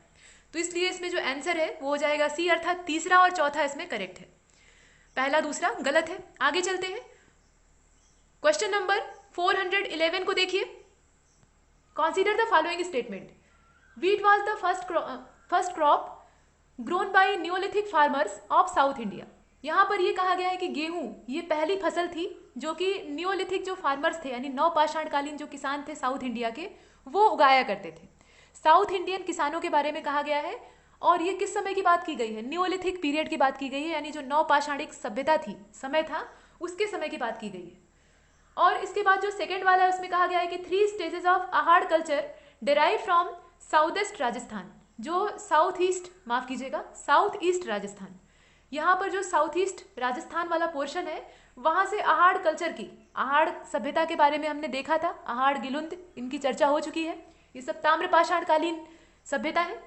तो इसकी 3 स्टेजेस हमें प्राप्त होती है। इसके बाद जो थर्ड वाला है उसमें कहा गया है कि 29 कॉपर ब्रेसलेट्स, यहाँ आप देख लीजिए थर्ड वाला, 29 copper bracelets have been receive from a house in Utnur. ये जो उतानूर या उतनूर नाम का क्षेत्र है, यहाँ से हमें 29 कॉपर के ब्रेसलेट प्राप्त हुए हैं, यानी बाजूबंद प्राप्त हुए हैं। इन्हें बाजूबंद कहा जाता था और इंग्लिश में इन्हें ब्रेसलेट कहा जाता है। इसके बाद jute evidence has been receive from Nevasa. ये जो नेवासा नाम का क्षेत्र है, यहाँ से जूट के साक्ष्य प्राप्त हुए हैं। जूट की खेती यहाँ होती थी, जूट के रेशे यहाँ से मिले हैं, ऐसा कहा जा रहा है। तो कुल मिलाकर 4 स्टेटमेंट आपके सामने है। नॉट करेक्ट आपको खोजना है, जो गलत हो उसकी तलाश करनी है। अब पूरा क्वेश्चन आपके सामने स्क्रीन पर मौजूद है। प्रश्न को देखिए, विकल्प को देखिए और बताइए कि इसमें से कौन सा नॉट करेक्ट होगा। जो गलत हो उसको खोजिएगा। ऑल का ऑप्शन है, अगर आप ऑल का ऑप्शन चुनेंगे तो सब गलत हो जाएगा। तो इसका जो आंसर है वो होगा बी। बी का मतलब ये है कि पहला और तीसरा ये दोनों गलत हैं, अर्थात पहला वाला जो वीट के बारे में, गेहूं के बारे में कहा गया है वो गलत है, और जो 29 कॉपर ब्रेसलेट की बात की गई है वो गलत है। तो आइए देखते हैं सही क्या है। मिलेट, मिलेट का मतलब क्या, रागी की बात की जा रही है। ये एक अनाज होता है। Was the first Corp grown by Neolithic farmer of south India. जो साउथ इंडियन न्योलिथिक फार्मर थे, यानी नवपाषाणकालीन कृषक थे साउथ इंडिया के, वो मिलेट उगाया करते थे, यानी रागी की खेती करते थे।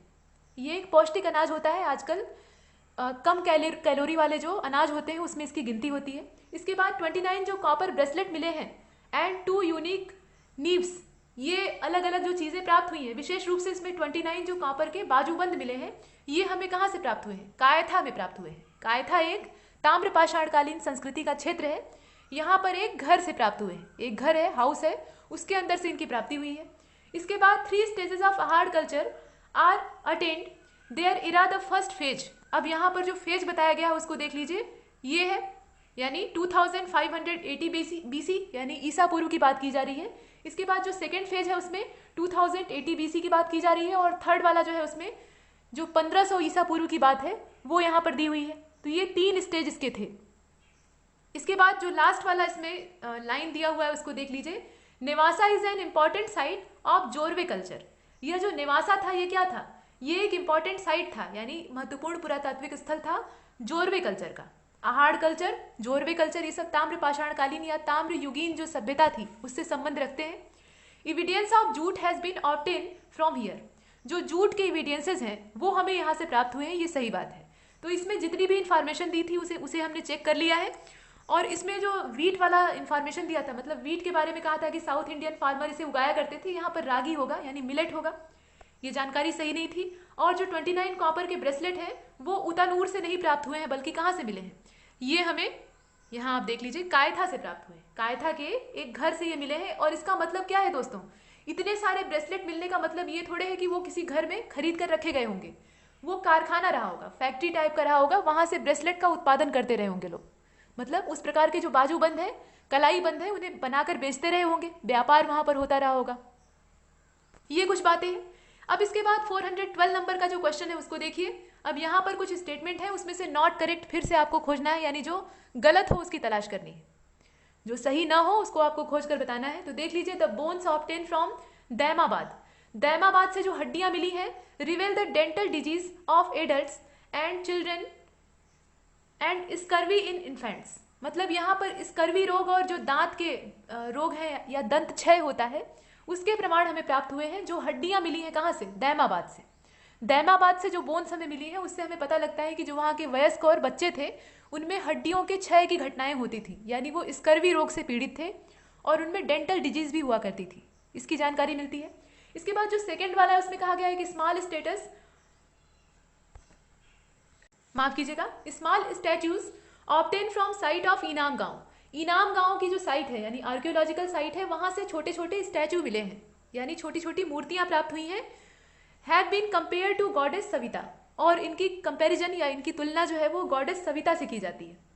सविता कोई देवी नहीं है, असल में सविता जो है वो सूर्य का पर्यायवाची है, सूर्य को ही सविता कहा जाता है। लेकिन यहाँ पर सविता को गायत्री के तौर पे पूजा जाता है, मतलब सूर्य की किरणें यहाँ पर वो एक तरह से देवी के तौर पे गिनी जाती हैं। तो यहाँ सविता वाले नाम में थोड़ा कंफ्यूजन है। वैसे तो ये स्त्रीलिंग है, लेकिन इसका जो जेंडर स्त्रीलिंग है उसके होने के बावजूद सूर्य को भी सविता कहा जाता है। और देखिए थर्ड वाला, फिलहाल यहाँ जो जानकारी दी है उसके अनुसार ये कहा गया है कि जो स्मॉल स्टैचूज हैं ये इनाम गांव से प्राप्त हुए, इनाम गांव की साइड से इनकी प्राप्ति हुई है। इनको कंपेयर किया जाता है गॉडेस सविता के स्टैचू से। इसके बाद जो थर्ड वाला है उसमें देख लीजिए, most of the copper things have been receive from Gunjeria in Madhya Pradesh. Madhya Pradesh से इनकी प्राप्ति हुई है। और ये है क्या, तो most of the copper things, यानी जो ज्यादातर तांबे की वस्तुएं हैं वो यहाँ से प्राप्त हुई हैं। इसके बाद जो फोर्थ वाला है उसमें कहा गया है कि the human state of hunting the human state of hunting and food storage is associated with the palaeolithic period. मनुष्य की जो दशा थी, और दशा कैसी, जब वो शिकारी था और खाद्य संग्राहक था, यानी फूड को स्टोर करता था, अनाज के दाने बिनता था और खाने का भंडारण करता था और शिकार करके अपना जीवन यापन करता था। तो इस प्रकार की उसकी व्यवस्था कब थी? पैलियोलिथिक पीरियड में थी, ऐसा कहा गया है। तो ये 4 इन्फॉर्मेशन है जो नॉट करेक्ट है, उसकी तलाश आपको करनी है। देख कर बताइए इसमें से कौन सा नॉट करेक्ट है। ऑल का भी ऑप्शन है, या इसमें से कोई 2 गलत हो सकते हैं या 1 गलत हो सकता है। ये आपके ऑप्शन है और ये आपके स्टेटमेंट है। तो देखिए दोस्तों, इसमें दूसरा वाला जो है वो गलत है। इसमें कहा गया है कि small statues obtain from the site of Inamgaon have been compare to goddess Savita. ये वाला स्टेटमेंट इसमें नॉट करेक्ट है। नॉट करेक्ट ही खोजना था, तो ये वाला गलत है, बाकी सब सही है। लेकिन हमें गलत तलाशना था, तो 2 ओनली वाला जो ऑप्शन है वो इसमें करेक्ट होगा, यानी ए इसका आंसर होगा। अब आइए देखते हैं explanation. Small sculptures have been received from site of Inamgaon, the site of north Jorwe culture. They have been compare to विशिरा। यहाँ पर जो कंपैरिजन है वो किससे है? विशिरा से। The goddess of the Mahabharata, ये महाभारत की देवी हैं। महाभारत काल में इन्हें देवी के तौर पे पूजा जाता था या जाना जाता था। तो ये गॉडेस सविता नहीं है, बल्कि ये गॉडेस विशिरा है। इनका हमें जिक्र प्राप्त होता है। और ये इनाम गांव है क्या?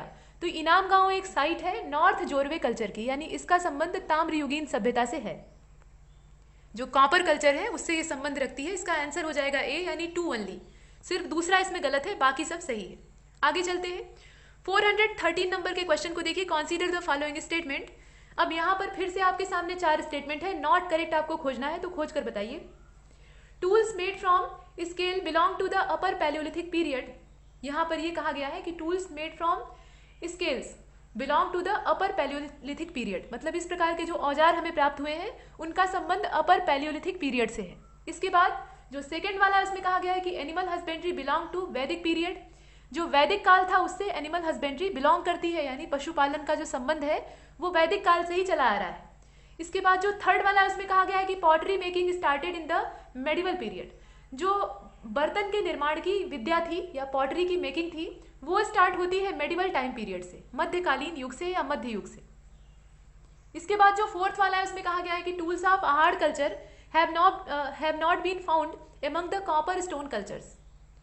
अब ये 4 स्टेटमेंट आपके सामने हैं और चारों को आपको देखकर बताना है कि इसमें से करेक्ट कौन सा है। जो सही हो उसकी तलाश करनी है। देखकर बताइए। विकल्प आपके सामने है, क्वेश्चन आपके सामने है, सारे स्टेटमेंट आप देख रहे हैं। तो इसका जो सही आंसर है वो हो जाएगा सी वाला। सी का मतलब ये है कि 4 ओनली। इसमें जो करेक्ट है वो सिर्फ चौथा है, बाकी जो है इसके अनुसार नॉट करेक्ट है। तो आइए देखते हैं गलत कैसे है। बाकी तीनों गलत बताया गया है। एक्सप्लेनेशन देख लेते हैं। टूल्स मेड फ्रॉम स्केल, माफ कीजिएगा, tools made of scales belong to the middle palaeolithic period. और यहाँ क्या दिया है? यहाँ दिया है अपर पैलियोलिथिक पीरियड। तो अपर की जगह पे क्या होना चाहिए? मिडिल होना चाहिए, इसलिए फर्स्ट वाला गलत है। इसके बाद नेक्स्ट जो लाइन है उसको देखिए। Animal husbandry belong to the medieval period.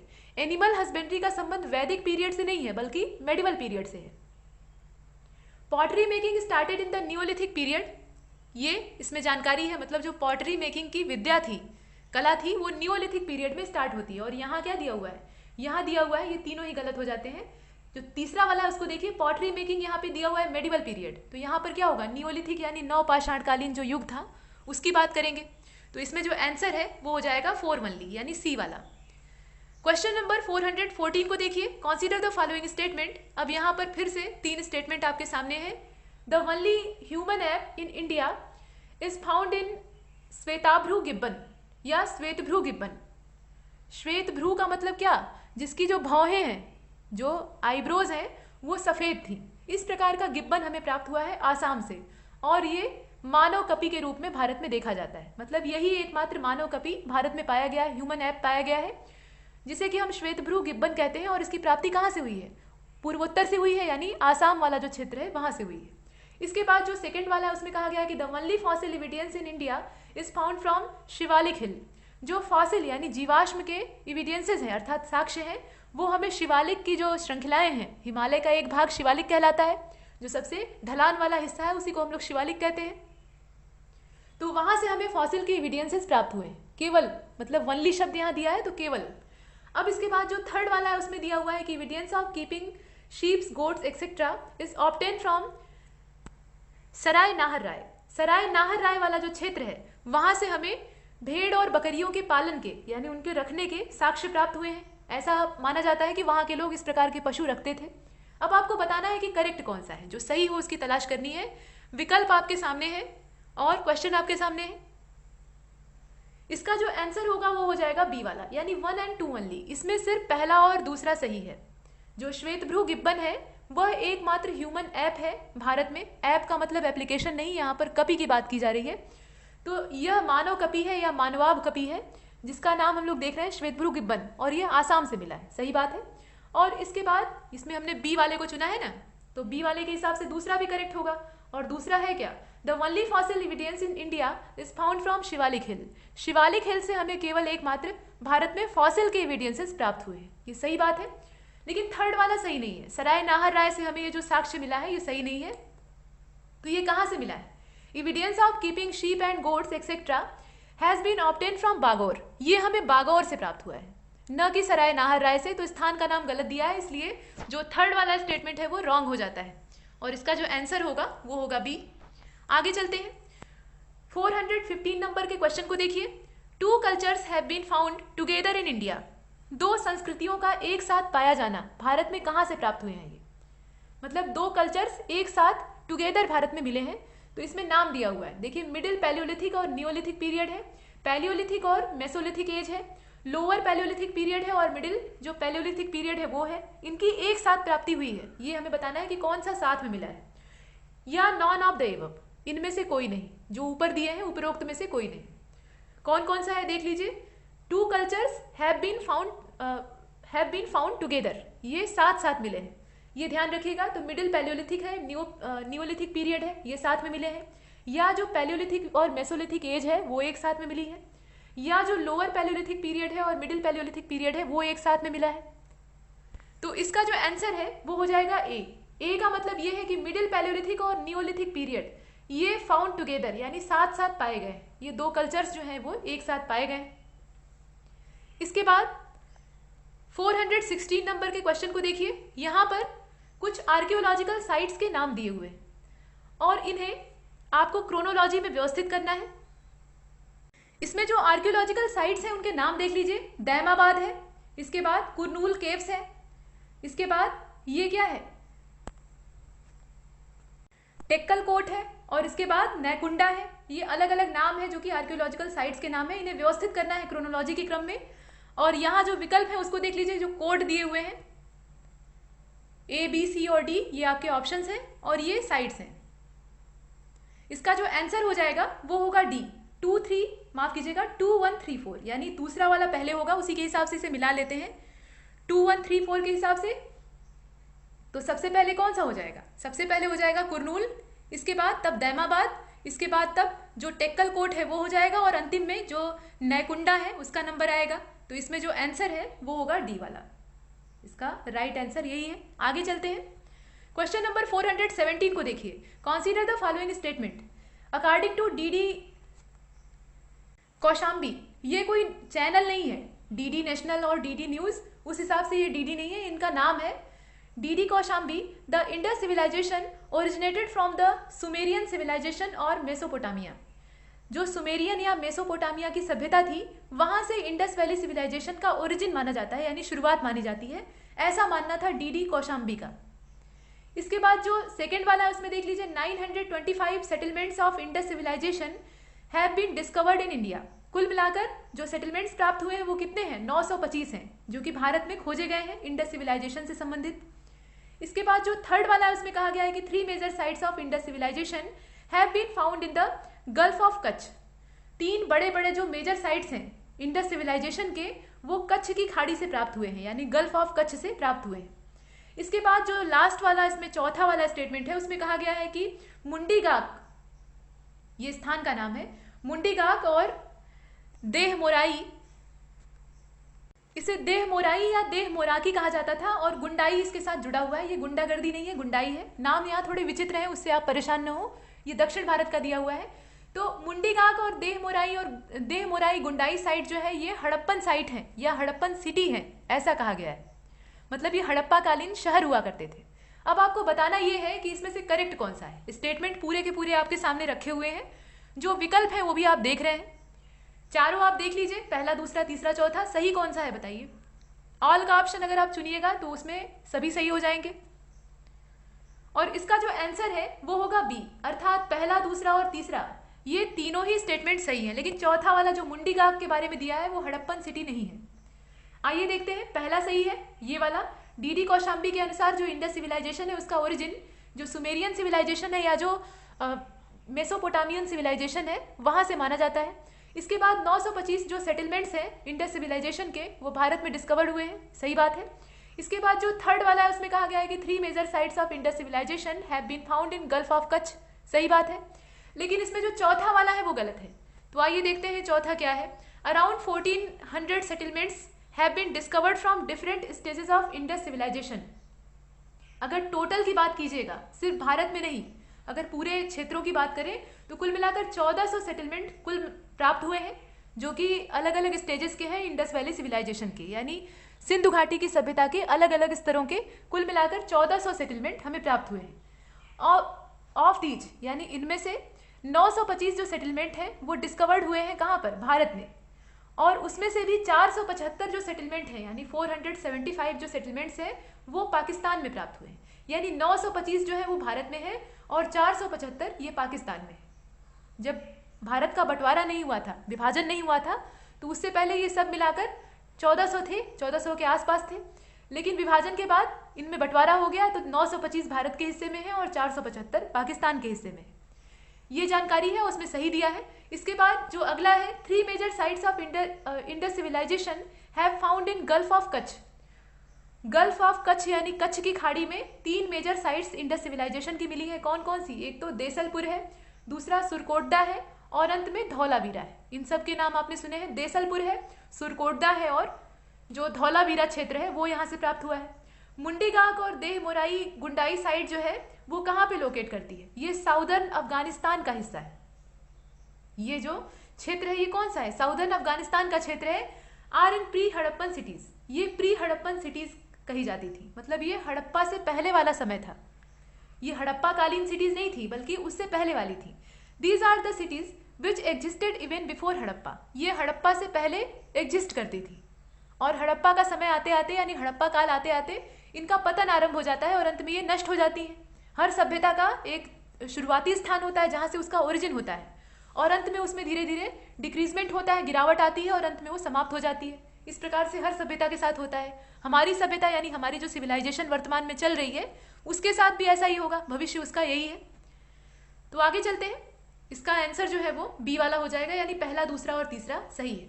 418 number के क्वेश्चन को देखिए। Consider the following Indus civilization cities. अब यहाँ पर जो सिंधु घाटी के सभ्यता वाले शहर हैं उन्हें दिया हुआ है। एक तो अंजीरा है, इसके बाद धौलावीरा है और रंगपुर है।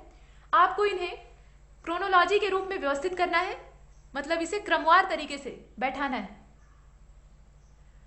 अंजीरा है, इसके बाद धौलावीरा है और रंगपुर है, इसे क्रमवार तरीके से व्यवस्थित करना है। तो इसकी जो करेक्ट क्रोनोलॉजी होगी वो होगी बी वाली। बी का मतलब ये हुआ कि इसमें पहला, दूसरा, तीसरा ये पहले से ही व्यवस्थित है। अंजीरा पहले होगा, उसके बाद धौलावीरा होगा, फिर रंगपुर होगा। ये पहले से ही सही ढंग से सेट है, बस यहाँ पर हमें थोड़ा घुमाने के लिए क्वेश्चन पूछा गया है। एक्सप्लेनेशन देख लीजिए। Anjira is located in Balochistan province of Pakistan. Anjira कहाँ पर स्थित है इसके बारे में जान लीजिए। ये बलूचिस्तान प्रोविंस है पाकिस्तान का।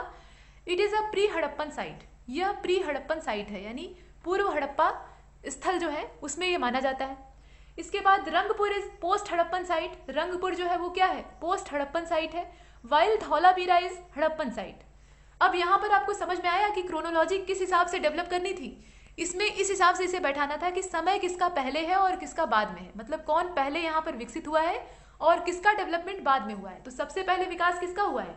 जो प्री हड़प्पन होगा उसका हुआ होगा, तो अंजीरा है यानी बलूचिस्तान वाला हिस्सा। उसके बाद तब धौलावीरा है और अंत में रंगपुर है। ये जो है हड़प्पन साइट है। रंगपुर क्या है? ये पोस्ट हड़प्पन साइट है। इस हिसाब से इसे व्यवस्थित करेंगे तो इसका आंसर हो जाएगा बी वाला। आगे बढ़ते हैं, यहाँ उसी की एक्सप्लेनेशन दी हुई है। 419 नंबर के क्वेश्चन को देखिए। यहाँ पर कंसीडर द फॉलोइंग स्टेटमेंट, कुल मिलाकर 4 स्टेटमेंट आपके सामने है, करेक्ट आपको खोजना है। तो Chanhudaro is also known as garden of the Indus, यानी सिंधु का बगीचा इसे कहा जाता था। सिंधु का या सिंधु क्षेत्र का बगीचा कहा जाता था चनहुदड़ो को। इसके बाद जो सेकंड वाला है उसमें कहा गया है कि Kalibangan is also known as small Harappa. Kalibangan को छोटा हड़प्पा भी कहा जाता था, लघु हड़प्पा के रूप में इसे जानते थे। इसके बाद तीसरा वाला जो है इसमें कहा गया है कि a plough made of clay and good quality barley have been obtain from the Banawali site. एक मिट्टी से बने हुए हल का जो ढांचा है वो हमें प्राप्त हुआ है और उत्तम क्वालिटी के जो जौ हैं उनकी प्राप्ति हुई है। कहाँ से? बनावली से। ये सब जो सामान है ये हमें बनावली साइट जो है आर्कियोलॉजिकल साइट है वहां से प्राप्त हुआ है। इसके बाद नौसारो साइट या नौसेरो जो साइट है वह लोकेट करती है अफगानिस्तान में। अब आपको बताना है कि ये 4 स्टेटमेंट जो आपके सामने अभी प्रस्तुत किए गए इसमें से करेक्ट कौन सा है। जो सही हो उसकी तलाश कीजिएगा। ये विकल्प आपके सामने है, यानी ऑल का ऑप्शन भी दिया हुआ है, सभी सही हो सकता है, या इसमें से कोई 3 या कोई एक ही सही हो सकता है। प्रश्न पूरा आप देख रहे हैं, विकल्प भी देख रहे हैं, बताइए। तो इसका जो आंसर है वो हो जाएगा ए वाला। ए का मतलब ये है कि सिर्फ तीसरा इसमें करेक्ट है। तीसरे का मतलब क्या? जो हल प्राप्त हुआ है मिट्टी से बना हुआ और उत्तम क्वालिटी के गुड क्वालिटी का जो बार्ली प्राप्त हुआ है वो हमें मिला है बनावली से, ये सही है। बाकी जितनी जानकारी दी है सब में कुछ न कुछ गड़बड़ियां हैं, सिर्फ यही वाला सही है। तो आइए देखते हैं explanation. Mohenjodaro is also known as garden of the Indus. Mohenjodaro या मोहनजोदड़ो आप कहिए, ज्यादा अच्छा रहेगा। तो Mohenjodaro is also known as garden of Indus, इसे इंडस का गार्डन कहा जाता है। और वहां क्या दिया है? ये दिया है चनहुदड़ो को, तो गलत बात है। यहाँ मनके बनाने के कारखाने, जो बीड मेकिंग की फैक्ट्री थी वो पाई जाती थी। ये व्यापारिक क्षेत्र था तो इसे बगीचा नहीं कह सकते, ये औद्योगिक एरिया था। मोहनजोदड़ो को ये बगीचे के तौर पे देखा जाता है। इसके बाद लोथल साइट जो है वो मतलब जानी जाती है, इसे ऑल्सो नोन किया जाता है किस रूप में? मिनिएचर हड़प्पा के रूप में। यानी लघु हड़प्पा की जो उपाधि है वो किसको प्राप्त है? लोथल नाम के साइट को प्राप्त है। और इसके अलावा इसे मिनिएचर मोहनजोदड़ो भी कहा जाता है। तो दोनों नाम आप जानते रहिए। देखिए लोथल को 2 नामों से जानते हैं, एक तो मिनिएचर हड़प्पा के नाम से या मिनिएचर मोहनजोदड़ो के नाम से, यानी लघु हड़प्पा या लघु मोहनजोदड़ो के उपाधि के साथ इसे बुलाया जाता है। और नौसारो साइट जो है ये लोकेट करती है कहाँ पे? बलूचिस्तान रीजन में, जो कि पाकिस्तान में है। Some such clay statues of women have been found from this site. यहाँ से स्त्री मूर्तियां प्राप्त हुई हैं, यानी महिलाओं की मूर्तियां प्राप्त हुई हैं जो कि मिट्टी की बनी हुई हैं, क्ले से बनी हुई हैं। Who had vermilion filled in their hair partition. उनका जो हेयर पार्टीशन है, यानी जो बीच की मांग है, महिलाएं सुहाग की निशानी के तौर पे बीच में मांग निकालकर, आजकल वैसा फैशन नहीं है, आजकल सिंदूर लगाते भी हैं तो छिपा लेते हैं, लेकिन पहले के समय में यही होता था। बीच में एक लंबी सी मांग निकालते थे और इसमें एकदम माथे से शुरू करते थे और पीछे तक पूरा जो सिंदूर होता था उसको भरते थे, वो भी पीला वाला। तो इस प्रकार का जो वर्मिलियन भरने का साक्ष्य है वो इन मूर्तियों से प्राप्त हुआ है, जो कि हमें नौसारो से प्राप्त हुई हैं। और ये नौसारो है कहाँ पे? तो ये बलूचिस्तान में है। इसका मतलब वहाँ की स्त्रियां जो थी वो सुहाग की निशानी के तौर पे वर्मिलियन को यूज करती थी और मांग में भरती थी। ये कुछ बातें हैं। तो इसमें जो आंसर है वो ए वाला होगा, यानी 3 ओनली। इसमें सिर्फ तीसरा सही है। अब जो 420 है उसको देख लीजिए। ये 420 है, तो 420 ही इसके साथ नहीं करनी है, इसे आसानी से देखना है। Consider the following statement. The earliest evidence of earthquake is from Kalibangan. जो अर्लीस्ट एविडेंस है अर्थक्वेक का, यानी भूकंप का जो सबसे शुरुआती एविडेंस है वो हमें कालीबंगा से प्राप्त हुआ है। इसके बाद जो सेकेंड वाला है उसमें कहा गया है कि Dabarkot site was discovered by Aurel Stein. यहाँ पर जो नाम दिया है वो किसका है? ऑरेलस्टाइन का है, और इनके द्वारा डाबरकोट साइट को डिस्कवर किया गया था। इसके बाद Balakot site was excavated by George F Dales. George F Dales के द्वारा जो बालाकोट साइट है उसे खोदा गया था, या उसकी जो उत्खनन का काम है वो किया गया था। इसके बाद कोट डीजी के बारे में दिया हुआ है, तो the Kot Diji site is located on the right bank of Indus river. ये जो कोट डीजी नाम का स्थान है, ये सब हड़प्पन साइट्स हैं, तो यह कहाँ पर लोकेट करता है? यह राइट बैंक पर है, किसके? इंडस रिवर के, यानी सिंधु नदी के दाहिने किनारे पर यह स्थित है। जो इसका राइट बैंक है, जो दक्षिणवर्ती किनारा है, वहां पर ये लोकेट करता है। अब आपको बताना है कि करेक्ट कौन सा है, सही की तलाश करिएगा। ये आपके विकल्प हैं, विकल्प को देखकर बताइए। और इसका जो आंसर है वो हो जाएगा बी वाला। बी का मतलब ये है कि पहला, दूसरा और तीसरा तीनों ही सही है। पहला सही है, दूसरा सही है और तीसरा सही है, लेकिन चौथा वाला झूठ बोल रहा है। चौथा वाला गलत क्यों है? क्योंकि ये कोट डीजी साइट की जो लोकेशन बताया है ये सही नहीं है। आइए देखते हैं सही लोकेशन क्या होगी। डाबरकोट साइट, पहले जो शुरुआती इसमें स्टेटमेंट थे उनके बारे में इंफॉर्मेशन है, लेकिन उससे पहले जरा कोट डीजी को एक बार देख लीजिए जो कि गलत था। Kot Diji site is located on the left bank of Indus river. वहां दिया है राइट बैंक, यहाँ लेफ्ट और राइट में गड़बड़ हो गया है, तो ये दाहिना और बायां याद रखिएगा, यहाँ से बहुत प्रश्न बनते हैं और कंफ्यूजन क्रिएट होता है। तो ये लेफ्ट बैंक पर इंडस रिवर के सिचुएटेड है। It was discovered in 1935 by Dhurve. जो धुर्वे नाम के पुरातत्वविद थे, ये भारतीय थे, इनके द्वारा 1935 में इसे डिस्कवर्ड किया गया था। ये कोट डीजी है। Evidence of pre Harappan has been found from here. यहाँ से जो पूर्व हड़प्पा काल था, यानी हड़प्पा से पहले वाला जो समय था, उस समय के एविडेंसेस प्राप्त होते हैं। तो ये बड़ी बात है, लेकिन ये लेफ्ट बैंक पर सिचुएटेड है इंडस रिवर के। बाकी जो जानकारियां हैं उनको भी देख लीजिए। डाबरकोट या डाबुरकोट इसको कहा जाता था, दोनों ही नाम है। Was discovered by Aurel Stein. Aurel Stein के द्वारा इसे खोजा गया था 1928 एडी में, यानी 1928 ईस्वी में। ये जानकारी है। सन भी याद रखिएगा, सन से भी प्रश्न पूछे जाते हैं। Balakot site in south Baluchistan, जो साउथ बलूचिस्तान वाला पोर्शन है वहां पर है Balakot. Was excavated by George F Dales. इसकी जो एक्सकेवेशन है यानी खुदाई है, उत्खनन का काम है, वो जॉर्ज एफ डेल्स के द्वारा की गई थी ड्यूरिंग 1963 टू 1976, यानी 1963 से लेकर 1976 तक ये काम चलता रहा। बहुत ज़्यादा पुराना नहीं है, आज़ादी के बाद का है, यानी तब विभाजन हो चुका था, डिवीज़न हो चुका था, और पार्टीशन के बाद ये पाकिस्तान में चला गया था, तो वहाँ पर इसकी खुदाई का काम होता है, उत्खनन होता है। It was a port city. यह बंदरगाह वाला शहर था, यहाँ पर बंदरगाह था, पोर्ट था। इसके बाद the oyster industry was famous here, मतलब यहाँ पे इस प्रकार का इंडस्ट्रियलाइजेशन भी था, औद्योगिकीकरण यहाँ पर देखने के लिए मिलता है। और अंत में कोट डीजी के बारे में जो इन्फॉर्मेशन थी उसे हमने देखा ही। तो ये कुल मिलाकर 420 तक हमने डिस्कस किया है, क्वेश्चन नंबर 420 तक। आगे के जो प्रश्न है वो अगले वीडियो में होंगे। इसमें इतना ही, और तब तक के लिए नमस्कार।